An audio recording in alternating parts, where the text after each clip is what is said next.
everyone, it is Shelby and it is great to see you back on my channel. Today is Vlogmas day 15 and oh my god guys, time is going by way too fast. I feel like I'm in a daze now.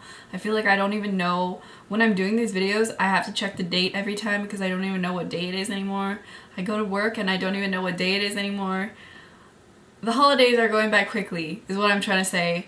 Anyways, today I have a different type of video, one that I've never really done or something I've never really talked about, and that is children's books. This sort of came about because my aunt asked me to do a favor the other day. She took me aside and she said, hey, I have this 7-year-old girl that I want to buy books for.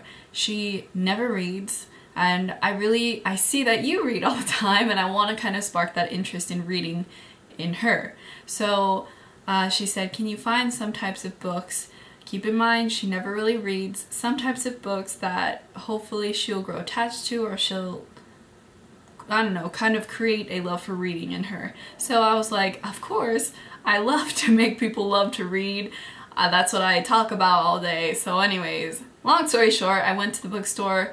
She and I put together a list of books that we thought would be cool and something that she would be interested in, and so these are the books I'm going to talk about today. So let's just get right into it and then I'll talk more about it at the end.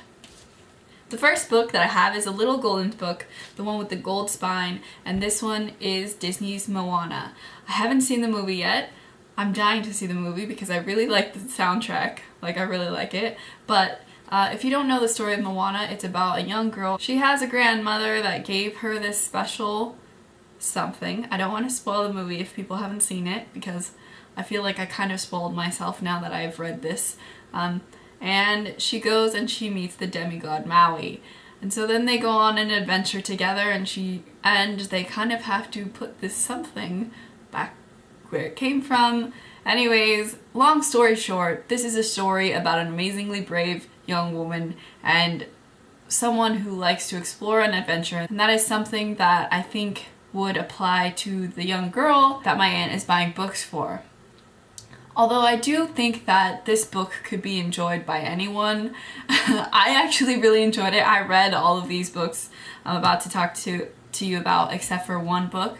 I read all of them this morning, so I really enjoyed this book and I think young children would really enjoy this book. The next book that I want to talk about is the Princess Elena book from Disney.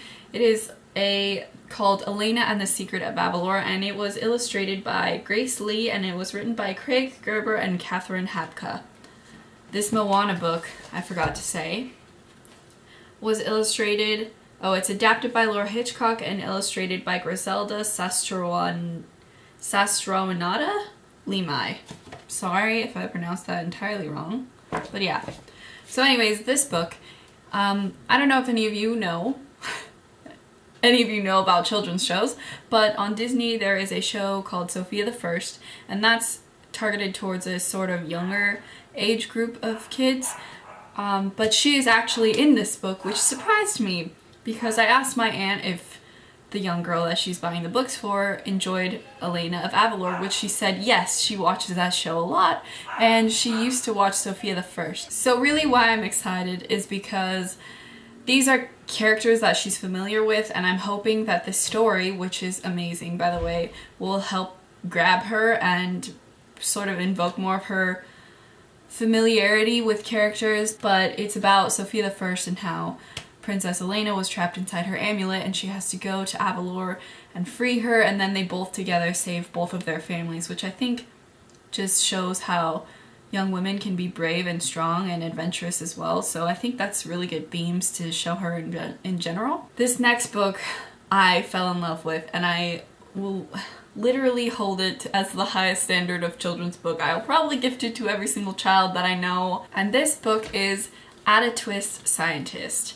I want to read a little bit from the book. I think it's the note from the author. It says, women have been scientists for as long as there has been science. They've asked questions and looked for answers to the secrets of the universe, of soils and stars, stalactites and seahorses, glaciers and gravity, brains and black holes, of everything. Adda Marie Twist is named for two of the many women whose curiosity and passion led them to great discoveries.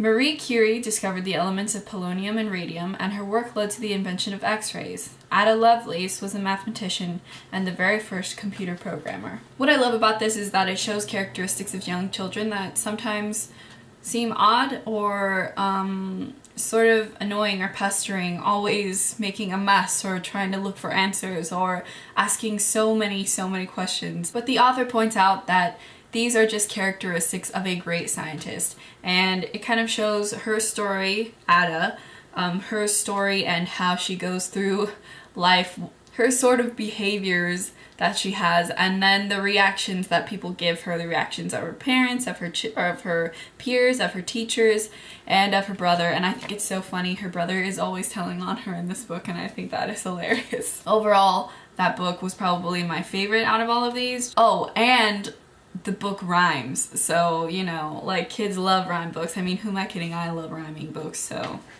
yeah, there's also that. And then the next book that I want to talk about is called Nardo, and if you don't recognize the illustrator, it is Mary Grand Prix, and it is also written by her. I really hope that's how you pronounce her name, because that's how I've been pronouncing it for like my entire life, or ever since Harry Potter came out. But she did the illustrations for the first Harry Potters. This book is a story about a young inventor and the relationship that she has with her father and her grandfather. She was born into a family of inventors. Her father, Gianardo, and her grandfather, Leonardo, her name's Leonardo, were both great inventors, and so were her grandfathers before that.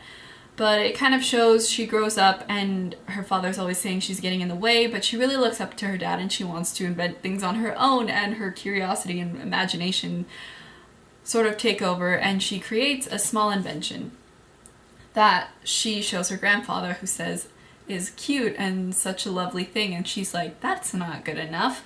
I want to have something big and amazing like my father. So she works with her grandfather to create a different invention, which she ends up going to take to this fair where all the inventors show their little inventions, and her father actually creates an invention. What happens is her father's invention sort of goes awry, and her invention ends up saving the day, and they both don't win the prize. A different boy wins the prize, but what they win is a lasting relationship, and they both realize that they share something really special, and they work together ever since then. The next books could be very familiar to you. I have never read these books. I know a lot of people have read these books though when they were younger, and that is the Magic Treehouse books by Mary Pope Osborne. I didn't read all three of these, but we do have the first three here. I read Dinosaurs Before Dark this morning, and I really enjoyed it. It's just a story, if you don't know much how I didn't know. It's a story about a brother and a sister. I think their names are Jack and Anne? Oh, Annie. Jack and Annie. And they find this tree house, and they go up in the tree house, and it's full of books, like tons of books, and they pick out one with a dinosaur, and they open the book and they're learning about dinosaurs, and they say, man, I wish I could be with the dinosaurs. And what do you know, they had time traveled way back when there was dinosaurs, and they kind of get themselves in a situation. They're basically put to the test in using their own resources and working together to find their way back to the treehouse to get to safety. And I think that this is really incredible. I feel like these are just really inquisitive characters, and that can sort of be used as a scaffolding structure to build other children's imaginations, and I think that that is such a great thing, and something that the little girl whose books these are going to be will really enjoy. And the last book is Ivy and Bean, and this one is by Annie Barrows and illustrated by Sophie Blackall. I'm not entirely sure because I didn't actually read this one, but I think it is about two little girls that they don't seem like they would be friends, but they end up being friends, and they go on adventures or they use their imagination. But overall, I think that she'll enjoy this one because it kind of has themes of friendship in it. So that's it for the books that we ended up getting. I'm really curious as to what you guys think. Do you guys know any children or have children or buy books for children? And if you do, what are some books that you go to, and what do you think of the books that I've got? And also, if you have any recommendations, please leave them in the comments below. I would very much appreciate it. In the end, I just really hope that she enjoys these books and that she finds something that she likes and something that will stick with her. And even if they aren't her favorite books, I hope that she at least has a positive experience so that she's not really intimidated to read anymore. And yeah, so that she basically won't be afraid to pick up a book or won't think that it's such a chore. But let me know in the comments below. I didn't mean to rhyme there. Let me know, please, in the comment section if you have any recommendations at all for children's books for the ages around 6 to 9, I guess, or any age around there. I would love to know what you guys think. And until next time, guys, happy reading and happy writing.